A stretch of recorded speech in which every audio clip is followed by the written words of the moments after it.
It was 1996 when Pokemon first appeared on our simple Game Boys back in the day. Don't you feel old now? Since then, we've had anime, we've had movies, and we've had a buttload of video games.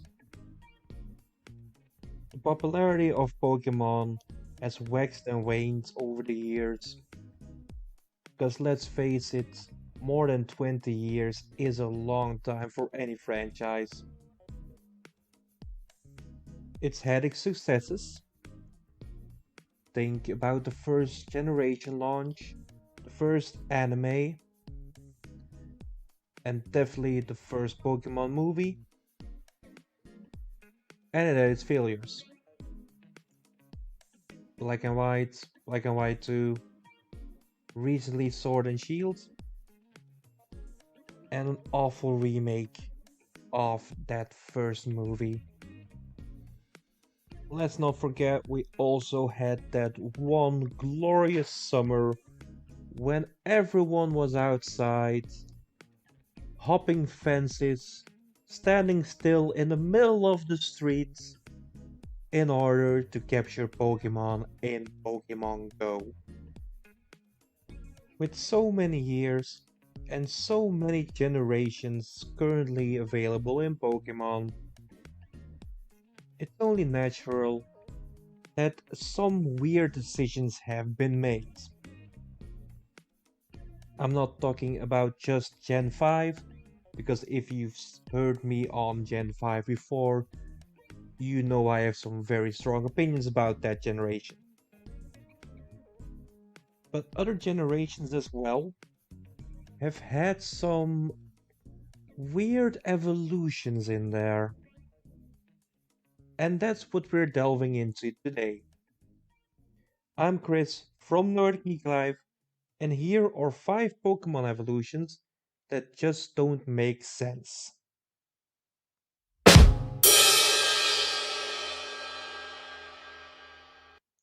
The OG weird evolution.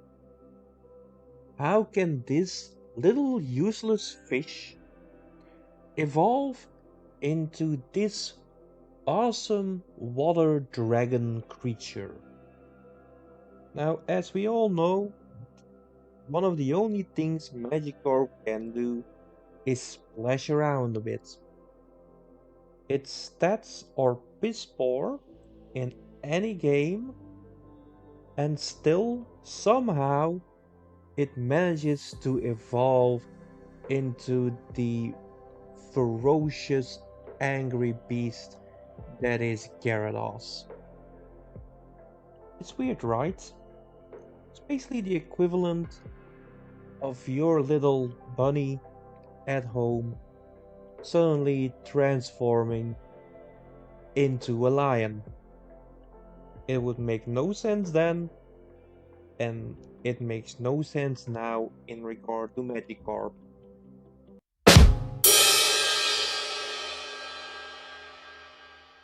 When you first see it, you think, oh, that's a cute little fish. What can it possibly evolve into? Will it be like the piranha type Carvanha, evolving into the shark Sharpedo? Will it be like a Goldeen, evolving into a Sea King? Nope. This little fish, for some inexplicable reason, evolves into an octopus-like creature. Yeah, that one makes absolutely no sense to me. Why would a fish evolve into an octopus? And also, can we talk about the fact that when it still is a fish, for some reason it takes shelter under the wings of a manta ray? Nothing about this particular Pokemon makes much sense. But at least when it evolves, it has some okay-ish abilities. Nothing really stands out though, not as a fish, and not as an octopus.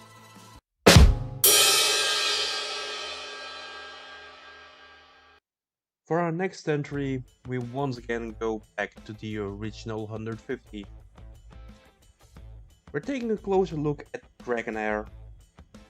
Now, as you know, its pre-evolution is Dratini, and its next evolution is Dragonite. Now let's put these three side by side. Which one does not look like the others? And sure, as far as final evolutions go, Dragonite is probably one of the best of the original generation, if not the best. I'm not just questioning why Dragonair evolves into Dragonite, I'm also questioning Dragonite itself. Because it may be the best evolution. One thing the Pokemon series has never been very clear on is what this creature actually is. If we look at the very first time a Dragonite appears, it's simply massive. But if we look at subsequent appearances, it's the size of a normal human. Now, Pokédex entries are one thing, but please, some consistency in the anime would help out a lot as well.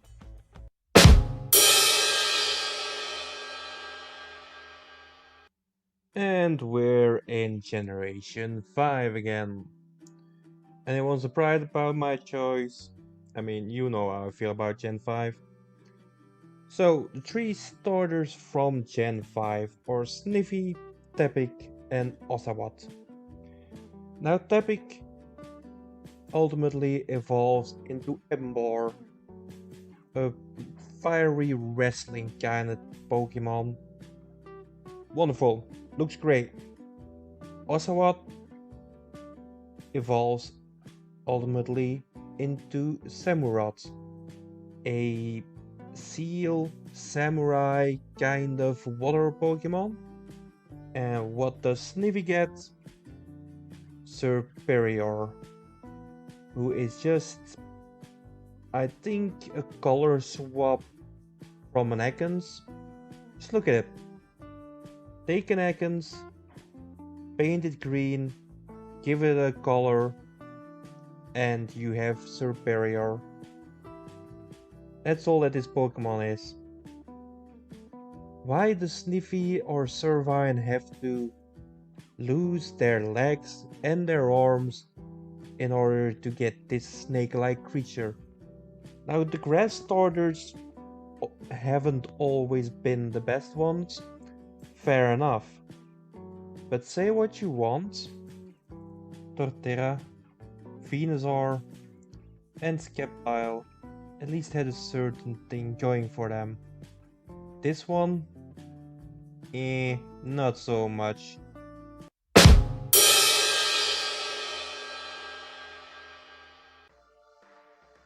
So perhaps a weirder entry now, but I do feel it's a relevant one. Because I don't know what's been going on in Pokemon, or why people thought this was a good idea, but what's up with some of these evolutions being overly sexualized? I'm talking of course about those waifu Pokemon evolutions. Your Lopunnies, your Minchio, and who can forget the entire evolution line of Fennekin. I don't get who these Pokemon are for. I get it if you wanna have male and female Pokemon, that's fine. We've had them since Nidoran in Gen 1. But do you have to lay it on this thickly? Is that really necessary?